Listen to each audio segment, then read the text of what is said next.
Welcome to Manoj educational study classes.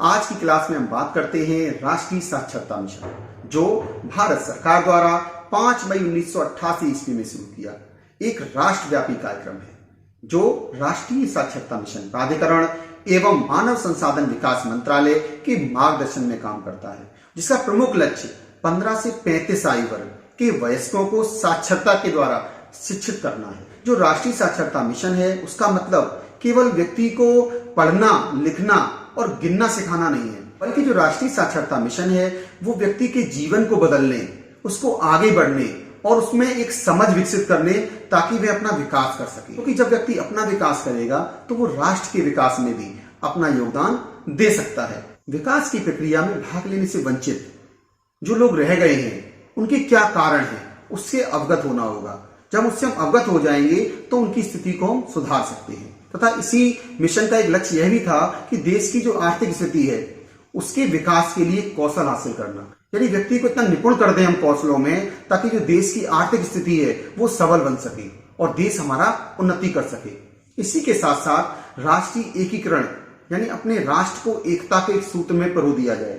पर्यावरण के संरक्षण, महिलाओं को समानता और छोटे परिवार के मानदंडों का पालन, यह भी इस मिशन की प्रमुख लक्ष्य माने जा सकते हैं। देश में राष्ट्रीय साक्षरता मिशन के अंतर्गत संचालित संपूर्ण साक्षरता अभियान या हम कहें प्रौढ़ शिक्षा की सफलता से तथ्य सामने आया कि संपूर्ण साक्षरता की प्राप्ति कठिन है, किंतु असत्य नहीं है। इसी क्रम में 16 जनवरी 1989 ईस्वी में राष्ट्रीय साक्षरता मिशन की स्थापना के बाद सर्वप्रथम केरल राज्य के एर्नाकुलम जिले में संपूर्ण साक्षरता अभियान की घोषणा की गई। राष्ट्रीय साक्षरता मिशन के प्रमुख कार्यक्रम 2 थे। पहला था संपूर्ण साक्षरता अभियान, टोटल लिटरेसी कैंपेन, और पोस्ट साक्षरता, पोस्ट लिटरेसी। तो पहला है संपूर्ण साक्षरता अभियान, टोटल लिटरेसी कैंपेन, TLC। अगर हम TLC को समझें तो ये मॉडल भारत में वयस्क निरक्षरता के उन्मूलन के लिए, यानी जो प्रौढ़ थे 15 से 35 वर्ष की आयु के, उनको साक्षर बनाने के लिए लाया गया। यह अभियान क्षेत्र विशिष्ट, यानी एक विशेष क्षेत्र में एक समयबद्ध तरीके से और स्वयं सेवक आधारित कर दिया गया। जो परिणाम प्राप्त हुए बहुत उन्मुख थे। इस अभियान में साक्षरता और संख्यात्मकता को निर्धारित मानदंडों के माध्यम से कार्यात्मक साक्षरता प्राप्त करने पर जोर दिया गया। इस पूरी प्रक्रिया में शिक्षकों को केंद्र बिंदु रखा गया। नेक्स्ट है पोस्ट साक्षरता, यानी साक्षरता के बाद शिक्षा की एक अवधारणा, जिसमें बुनियादी शिक्षा की उपलब्धि के बाद प्राप्त की जाने वाली सभी प्रकार की शिक्षा को शामिल किया जाता है।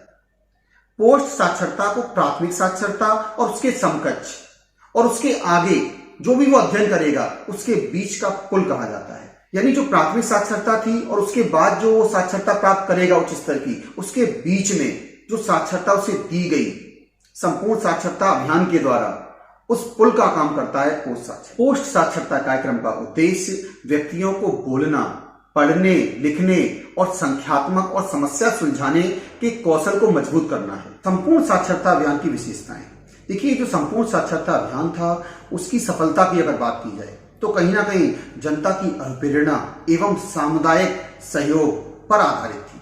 वो विशिष्ट क्षेत्रों में समयबद्ध एवं स्वैच्छिक संस्थाओं और व्यक्तियों के माध्यम या व्यक्तियों के सहयोग के द्वारा संपन्न हुई। पूर्ण साक्षरता अभियान को संचालित करने के लिए जिला स्तर पर पंजीकृत समितियों की अनुमति प्रदान की गई। देखिए, इस योजना की एक खास बात यह भी थी कि इस कार्यक्रम में बाह्य लक्ष्यों को सम्मिलित नहीं किया गया, बल्कि जो वहीं पर लक्ष्य थे, यानी एक निश्चित जगह पर जो लक्ष्य थे, निश्चित क्षेत्र में थे, वहीं पर एक सर्वे कराया गया और वहां पर उन लक्ष्यों को पूरा करने का प्रयास उसी स्तर पर कर दिया गया। संपूर्ण साक्षरता अभियान था, उसके लिए उत्तरदायी अभिकरण कौन थे, यानी किन लोगों को जिम्मेदारी दी गई इस अभियान को सफल बनाने की। संपूर्ण साक्षरता अभियान का संचालन सामान्यतः जिला साक्षरता समितियों के द्वारा किया जाता है। इस समिति की साधारण सभा के अध्यक्ष प्रभारी मंडलीय मंत्री तथा समिति की कार्यकारिणी के सभापति जिलाधिकारी होते हैं। दूसरा था स्वैच्छिक संगठन। जो स्वैच्छिक संगठन थे वो जिला शिक्षा समिति के प्रति उत्तरदायी होते हैं। स्वैच्छिक संगठन को क्षेत्रीय जनता का 100% और प्रशासनिक लागत का 75% भारत सरकार द्वारा अनुदान के रूप में दिया जाता है। अगला है अन्य अभिकरण। संपूर्ण साक्षरता अभियान के संचालन में अन्य अभिकरण जैसे विश्वविद्यालय अनुदान आयोग, श्रमिक विद्यापीठ, एवं नेहरू युवा केंद्र संगठन की भी महत्वपूर्ण भूमिका मानी जाती है। अब बात करते हैं राष्ट्रीय साक्षरता मिशन की उपलब्धियों के बारे में। साक्षरता अभियान से समाज में सामाजिक न्याय और समानता को बढ़ावा देने में सहायता मिलती है और ये वैज्ञानिक अभिरुचि और भारत की गंगा जमुनी संस्कृति और अनेकता में एकता की भावना को बनाए रखने में बहुत कारगर साबित हुई। इसी के साथ साथ वर्ष 2001 की साक्षरता दर 1991 की तुलना में बहुत तीव्रता के साथ बढ़ी, जो इस संपूर्ण साक्षरता मिशन की एक प्रमुख उपलब्धि थी। तथा इसी के साथ साथ महिला साक्षरता भी पिछले दशक की तुलना में बहुत तीव्रता के साथ बढ़ी और महिला और पुरुष की साक्षरता दोनों समानता के साथ आगे बढ़े तथा जो स्त्री पुरुष की समानता है वो भी सामने दिखाई दी। अब स्त्रियां पहले की तुलना में बहुत तीव्रता के साथ शिक्षित हो रही थी। उनकी साक्षरता की दर पुरुषों की दर के साथ साथ चलने को तैयार थी। तो कहीं ना कहीं यह एक विशेष उपलब्धि थी इस संपूर्ण साक्षरता मिशन की। आज हमने अध्ययन किया राष्ट्रीय साक्षरता मिशन के अंतर्गत संपूर्ण साक्षरता अभियान के बारे में, जिसने